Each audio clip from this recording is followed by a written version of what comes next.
Halo teman-teman semua, selamat datang kembali di channel Fadil. Kita masih mempelajari TypeScript dan kita akan membahas di video ke-20 ini yaitu tentang type enums. Apa itu type enums? Mari kita bahas bersama-sama. Nah, type enums ini dia adalah satu fitur pada TypeScript untuk mendefinisikan pilihan beberapa nilai konstanta. Nilai yang dapat diterima yaitu number atau string saja. Dan fitur pada enums ini, itu kita akan membuat beberapa pilihan nilai, alih-alih kita membuat suatu tipe nilai literal yang di dalam nilai literal tersebut, kita gabungkan dengan beberapa operator union atau operator penggabungan, ya bisa kita bilang operator untuk pilihan beberapa tipe.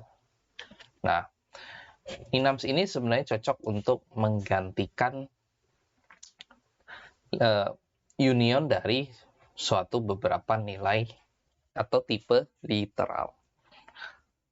Kalau misalkan literal tersebut tuh sudah banyak sekali nilainya ataupun sudah terlalu kompleks. Nah, apa saja karakteristik dari nilai enums? Pertama, seluruh anggota enums itu bisa kita jadikan sebagai konstanta atau disebut dengan konstan member. Kemudian, tipe numerik enums memiliki sifat inkremental. Artinya, ketika kita mendefinisikan suatu anggota enums, kita tidak mendefinisikan nilai apapun, maka dia dianggap sebagai tipe numerik enums. Dan numerik enums ini punya sifat inkremental. Kalau tidak kita mendefinisikan nilainya, maka nilai tersebut itu sesuai dengan indeks dari member enum tersebut. Ya, diikuti dengan nilai lain yang inkremental. Tapi kalau dia punya nilai awalnya adalah numerik, maka member-member berikutnya, walaupun tidak diberikan nilai numerik, maka dia akan memiliki sifat inkremental, yaitu selalu bertambah satu dari member sebelumnya. Nah, enums ini itu dapat berupa tipe campuran number dan string. Ya, jadi tadi sempat kita bahas bahwa enums itu anggotanya menerima tipe numerik ataupun string saja. Tipe boolean tidak diterima, array tidak diterima, objek tidak diterima, hanya numerik maupun string saja, karena betul-betul menampung nilai konstantanya saja, itu konstanta yang literal. Nah, tadi di sini ada poin berupa tipe campuran, artinya kita bisa mencampurkan antara number maupun string. Ini yang disebut sebagai heterogeneous enums. Enum yang memiliki merupakan gabungan tipe number maupun string. Dan enum sendiri itu dapat menerima return fungsi untuk membernya ya, maksudnya ya.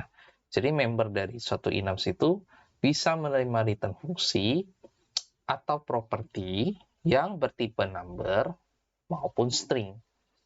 Itu yang disebut dengan compute enums. Jadi kita tidak harus mengisi nilainya langsung, tapi kita juga bisa memanggil fungsi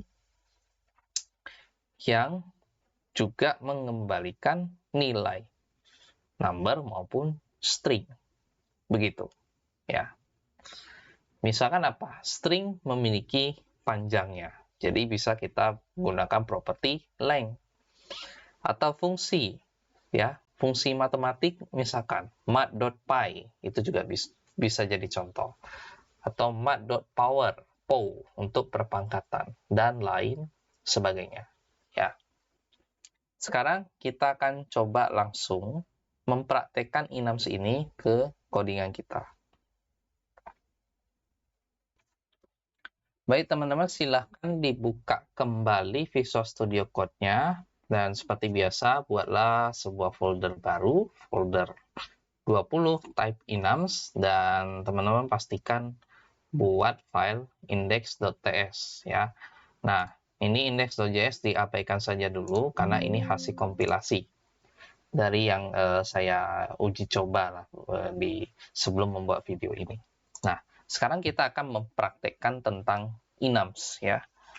Pertama, tadi ada dua jenis dari enums. Ada numeric enums, ada string enums. Ya, cara membuat enums itu kita gunakan keyword enums. Enum kalau tidak salah ya. Enum diikuti dengan nama enumnya apa? Terserah. Misalkan enumnya yaitu direction. Direction yaitu untuk menunjukkan arah ya. Misalkan direction ketika misalkan kita membuat suatu aplikasi game ya. Pasti kontrol pada game tersebut itu kita punya 4 arah. Arah atas, bawah, kiri, kanan, atau arah atas kalau searah jarum jam, atas, kanan, bawah, kiri. Jadi kita buat saja misalkan di sini up gitu. Kemudian di sini right. Kemudian ada lagi down. Dan di sini ada left yang terakhir. Dan setiap anggota enum itu pisahkan dengan tanda koma seperti ini ya. Kalau di akhir ya juga tidak masalah, cuman ini biasanya jarang sekali sih. Tapi kalau kita save, maka IntelliSense-nya sudah otomatis, ya sudah, ini tanda koma juga tidak masalah gitu.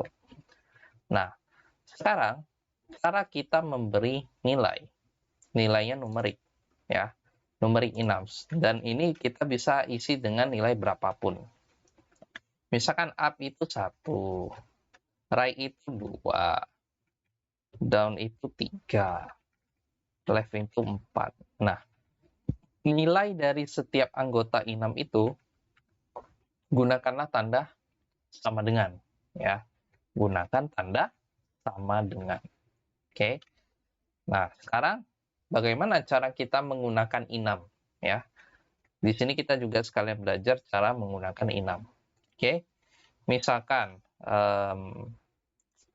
direction up. Nah, tadi kita bahas bahwa anggota enum ini bisa kita jadikan sebagai konstanta ya. Kita lihat cara pakainya. Atau cara pakainya sesederhana console log. Console log kita panggil enumnya. Kita panggil direction-nya ya. Kita ketik direction. Terus bagaimana kita mengakses setiap member enums yang kita mau. Misalkan kita mau right 2 ya, dengan value-nya 2. Jadi kita tinggal gunakan titik. Nah, di sini VS Code akan merekomendasikan member enum mana yang mau kita gunakan ya. Di sini secara otomatis diberikan beberapa pilihan sesuai dengan apa yang kita definisikan sebelumnya ya. Misalkan kita mau ambil right. Nah, sekarang kita lihat hasilnya di konsol ya. Jadi teman-teman buka lagi terminalnya. Ini saya clear dulu. Kita kompilasi sekaligus eksekusi JavaScript-nya ya. Caranya tsc index.ts. Kemudian gunakan tanda 2 dan, artinya kita mau menjalankan lebih dari satu perintah. Jadi setelah kita menjalankan perintah ini, yaitu perintah untuk mengkompilasi TypeScript, kita jalankan not index.js. Hasil kompilasi kita tahu dia berupa index.js. Jadi supaya sekaligus kita jalankan, kita langsung mengetikkan not index.js. Tekan enter, tunggu beberapa saat. Maka di sini muncul outputnya angka 2. Angka 2 dari mana? Direction titik right. Right-nya di sini berupa angka angka 2. Nah, tadi kita juga sempat membahas bahwa numerik enum ini memiliki sifat inkremental.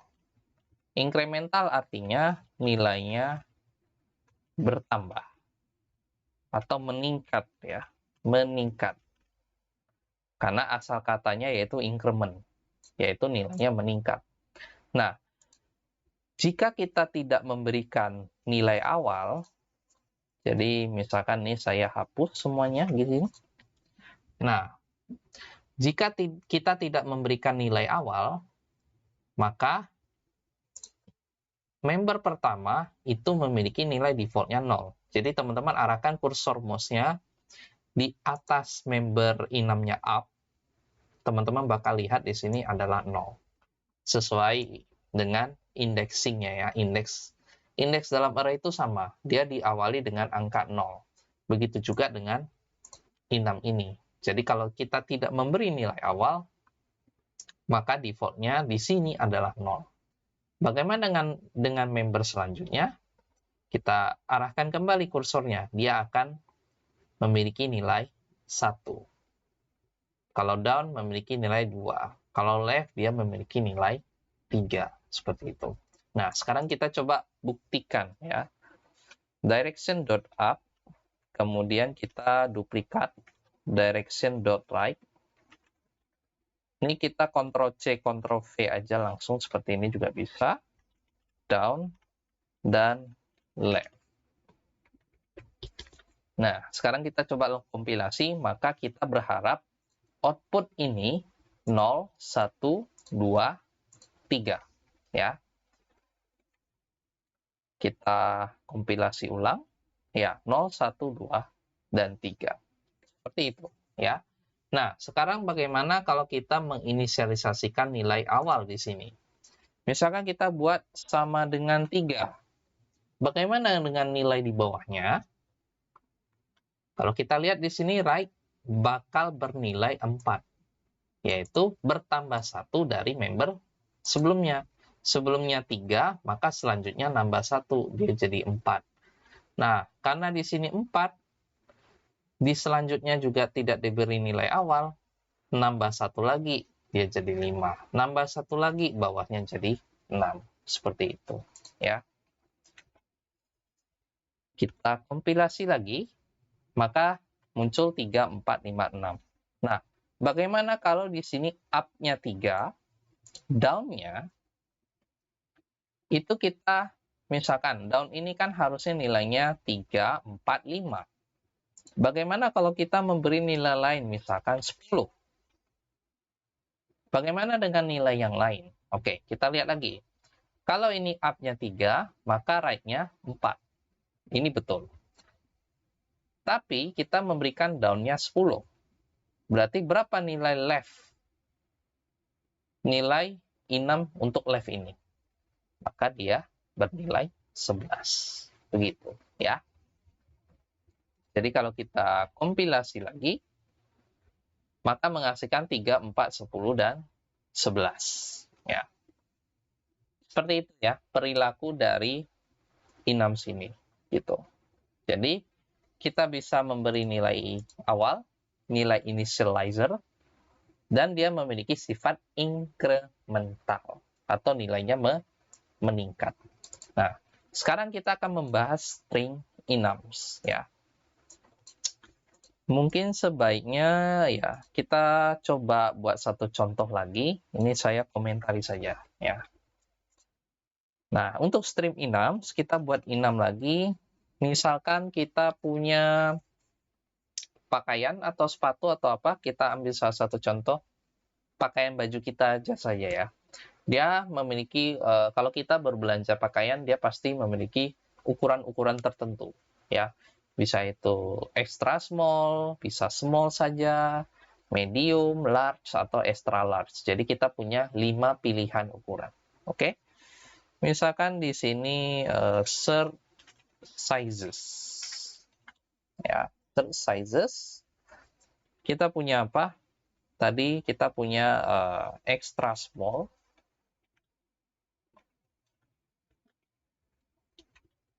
Oke, sama dengan XS, atau bisa juga teman-teman bikin begini ya, extra small. Boleh seperti ini juga nggak masalah ya. Atau di sini small, S.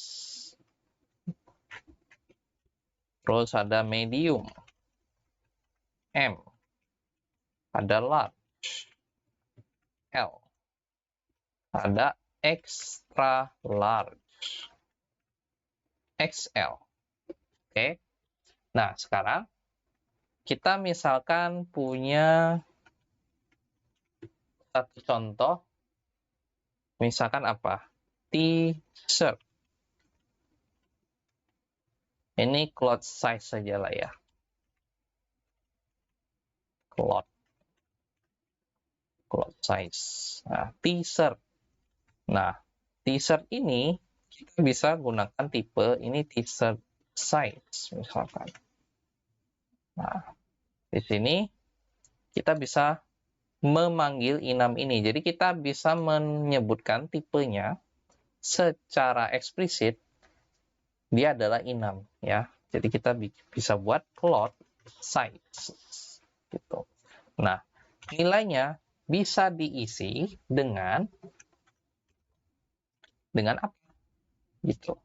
Dengan kita lihat di sini bahwa kalau kita buat SS tentu nggak bisa ya, karena kalau kita gunakan langsung di sini itu sebenarnya kurang cukup lah ibaratnya. Jadi kalau mau mengakses nilai XS ini, ingat nilai-nilai ini adalah konstanta. Nah, tadi string enum itu dia nilainya kan berupa string semua gitu. Jadi kita bisa panggil plot sizes dot. Nah, dot apa? Misalkan extra small atau large gitu. Nah, kalau ini cocok gitu untuk penggunaan plot sizes ini. Tapi kalau misalkan string, apakah masih valid? Masih valid. Kenapa? Karena plot size dot large itu dia tipenya string. Jadi kalau kita mendefinisikan secara eksplisit dia adalah string, maka nilai ini juga pengecekan tipenya masih valid. Begitu ya. Mudah-mudahan ini tidak membosankan ya untuk video kali ini, karena memang enum sini walaupun kelihatannya sederhana, tapi ini pembahasannya cukup dalam ya. Jadi semoga teman-teman masih semangat mengikuti video ini sampai akhir. Nah, seperti itu ya untuk penggunaan string enums ya. Ingat sekali lagi, nilai pada enums ini adalah apa tadi? Konstanta. Begitu. Nah, sekarang kita akan ngebahas nih heterogeneous enums ya. Heterogeneous enums atau enums yang campuran antara string dan number ya. Jadi kalau misalkan kita ambil contoh, ini kita coba pindahkan ke atas, kita coba komentari, atau kita gunakan enum yang sama ya. Cuma ini kita komentari aja supaya ada dokumentasi belajar. Nah, misalkan gini, ini kan semuanya adalah string. Nah, bisa nggak kita mencampur adukan dengan number? Bisa saja ya. Misalkan ini 0, 1 gitu. Misalkan ini kita tidak punya initializer. Extra small, nilai numeriknya pasti kecil. Small sudah mulai lebih besar gitu. Dan seterusnya. Tapi selebih itu dia adalah string. Tapi extra small ini dia memiliki nilai 0. Small dia memiliki nilai 1. Ya. Sedangkan medium nilainya M, large-nya L, extra large-nya XL.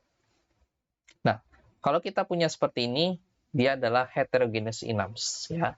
Dia campuran antara number maupun string. Nah, kalau kita punya initializer seperti ini, angka 3 maka small-nya 4.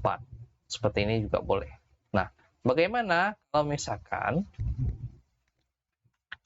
di tengah-tengah ini string, tapi ini maunya number? Bisa nggak seperti ini? Dia memiliki sifat incremental. Jadi kalau misalkan kita mau punya large dan extra large itu punya sifat incremental, maka medium string saja. Bisakah seperti itu? Kita coba ya. Ini kalau kita hapus, dia bakal error di sini ya, karena dia harus punya initializer. Kenapa harus punya initializer atau nilai awal? Karena sebelumnya medium itu dia string. Maka selanjutnya dia harus, kalau misalkan kita menginginkan dia number, maka harus ditentukan nilainya terlebih dahulu. Misalkan ini 10. Nah, kalau misalkan kita tentukan ini sudah 10, maka extra large-nya sudah 11 secara otomatis. Begitu. Jadi ini tidak ada masalah. Begitu. Yang menjadi masalah, kalau di sini string, tapi di bawahnya tidak ada initializer yang lain. Gitu. Ya. Oke, mungkin itu untuk heterogeneous enums. Nah, sekarang kita lihat bahwa enums ini punya sifat compute pada membernya. Jadi ada compute enums member. Nah, contohnya seperti apa? Nah, misalkan kita punya enum circle. Walaupun sebenarnya lebih relevan menggunakan interface, tapi ini sebagai contoh aja, kita membuktikan bahwa kita bisa menggunakan enums ini. Ya, misalkan circle itu punya apa? Radius. Walaupun nilai dalam enums ini tidak bisa diubah-ubah lagi, ya sifatnya statik ya. Misalkan radiusnya 12. Kemudian kita punya yang namanya keliling ya, atau luas aja deh. Kita mau hitung area. Areanya berapa? Luasnya berapa? Gitu. Kalau luas lingkaran, ini contoh kecil aja ya. Lingkaran 2 dikali pi dikali jari-jari atau R atau radius. Maka di sini areanya 2 dikali nilai pi ini, nilai pi ini bisa kita ambil menggunakan math.pi. Kita gunakan objek matematik, baru kita ambil nilai pi-nya. Kemudian kita ambil radiusnya. Radiusnya kita ambil dari sini. Radius. Nah, bisa seperti ini gitu. Tinggal kita coba console.log circle radius console log circle area. Nah, sekarang kita coba kompilasi lagi. Nah, ini adalah radiusnya dan ini adalah areanya. Oh, areanya bukan ini, sorry. Ini pi dikali radius dipangkatkan dengan 2. Oke, ini maksud saya. Alright. Mungkin kalau teman-teman memperhatikan nih, maaf ada kesalahan rumus ya. Tapi nggak masalah. Nah, supaya bisa dipangkatkan, kita bisa gunakan math.pow. Pow itu power. Power itu adalah pangkat. Ya. Radius, pangkat 2. Begitu caranya. Ya. Maka kita akan coba kompilasi ulang, maka hasilnya iya, sesuai dengan yang kita inginkan. Oke? Nah, kenapa dia memiliki sifat compute? Ya, karena kita bisa operasikan dengan macam-macam fungsi bawaan, built-in function, atau fungsi buatan kita sendiri juga bisa. Gitu. Nah, bisa nggak kita membuat fungsi kita sendiri, terus kita panggil di dalam area sini? Bisa saja, ya. Nah, kita coba buat function yang namanya circle area. atau luas lingkaran, atau apapun namanya dalam bahasa Indonesia juga nggak masalah. Ini kita gunakan arrow function yang menerima parameter berupa radius atau jari-jari. Radius ini wajib number. Dan nilai kembali dari fungsi ini juga harus number. Nah, baru arrow function kita langsung return nilainya. Ya, dari sini. Yaitu math.py atau pi kita kalikan dengan jari-jari kuadrat. Jadi math.py radiusnya dari parameter baru dipangkatkan dengan 2. Seperti itu. Nah, sekarang cara memanggil circle area-nya bagaimana? Nah, ini kita hapus. Kita panggil circle area, radiusnya berapa? Nah, kenapa error di sini? Karena variabel circle area ini kita manggil dulu sebelum diinisialisasikan. Artinya urutan ini kita ubah ke atas. Karena kita gunakan arrow function. Ya. Tapi kalau kalian menggunakan function definition, urutan tidak dipermasalahkan seharusnya. Begitu. Nah, kalau seperti ini, kita bisa gunakan member enum ini, si area ini, itu sebagai member yang bisa di-compute atau bisa dikomputasikan atau bisa dioperasikan dengan operasi yang lain. Bisa berupa function, bisa berupa operator-operator lainnya juga bisa gitu. Ya. Jadi kalau kita lihat di sini hasilnya tetaplah sama seperti sebelumnya. Ya, jadi seperti itu tentang compute enums member. Semoga teman-teman bisa memahami serangkaian pemahaman mengenai enums ini. Ya, satu hal yang sederhana tapi kita bisa melakukan banyak hal secara powerful tentunya.